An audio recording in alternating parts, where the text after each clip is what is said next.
Christian McCaffrey, big day on his first full week with the 49ers. 18 carries, 94 yards, 8 catches for 55, 2 scores of his own, and a passing touchdown. I think that we got a little bit of a hint of what the 49ers plan is for Christian McCaffrey here moving forward.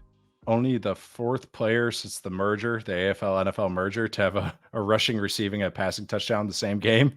It's the LT. It's the Tomlinson. LT and Walter Payton are 2 of those 2 of those 3 names other than him. So that's a pretty fun bunch.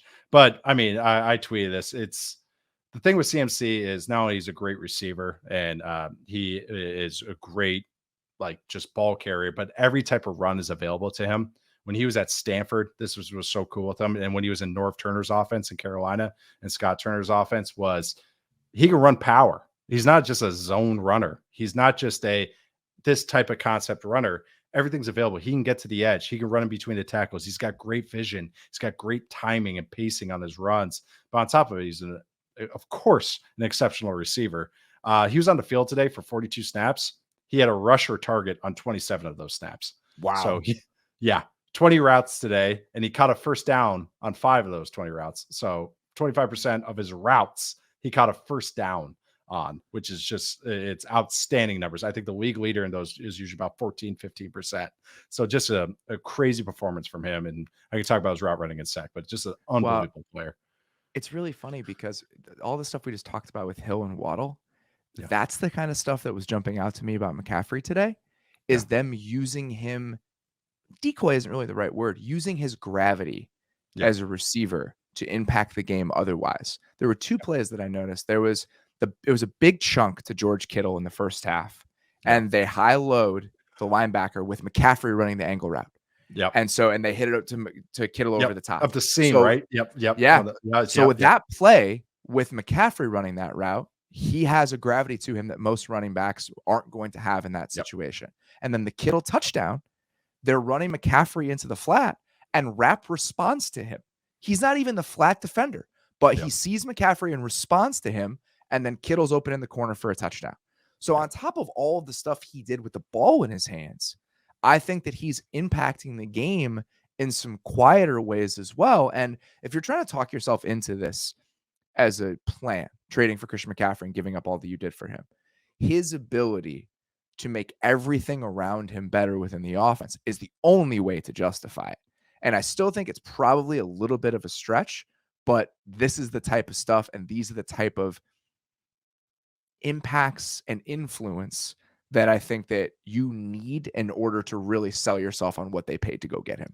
I mean, and this was the play. It was the first drive for them. When you're saying the difference between like a CMC and then just a replacement level back, I'll just say that, is he runs the zone play on the first drive and he runs through Ernest Jones, his arm tackle on the zone play.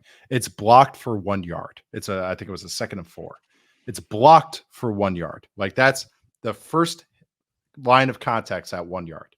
He gets 8 on it. He creates 7 yards running through that tackle. And on the next second down, so they had the first down play, the next second down, he has a swing route and he's like 3rd in the progression. And this is where CMC comes alive. And this is where having good players throughout your offense come like really opens things up, is he's not the primary on this read. He's 3rd in the progression. Jimmy G gets to him on the swing route. He has to outraces Bobby Wagner easily and creates a first down off of that. I think it was like a 2nd and 6. Gets a first down there. So he's creating first downs for stuff that was supposed to be okay plays, and he turns them into good plays. That breaking case for emergency stuff turns into positive plays. Correct. It's not, oh, wow, this should have gotten us 2 yards. Okay, that's fine. That's all we got. No, it's a 10-yard play. Okay, that's all right. Thanks, guys. Like that, as a coach, that's really nice when players do that for you. And and the last play is, Beller, we can call this one out too, is that the plays that are designed for him, he's freaking awesome. Is a choice route here on 3rd down. Is a choice route, you're supposed to release the route outside of the D end or the edge rusher. And a choice route is you either have to sit and out or an inside angle route. And this was a 3rd and 7, beginning of the second quarter. He runs a choice route. The rusher for the Rams gets super wide. So rather than panic, he just inserts inside of him. And then on top of that, he doesn't panic because the safety is the one covering him as opposed to a typical linebacker.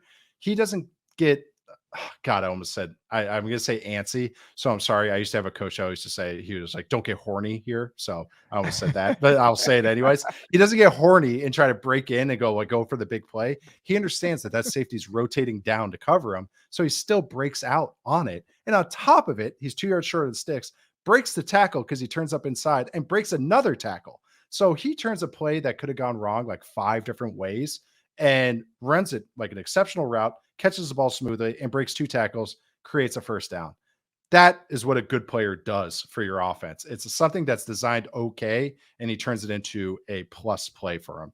And that's what, I mean, seeing him today was like, oh yeah, I see the light. I see the vision of this because this is really cool. So now Debo didn't play today. Right.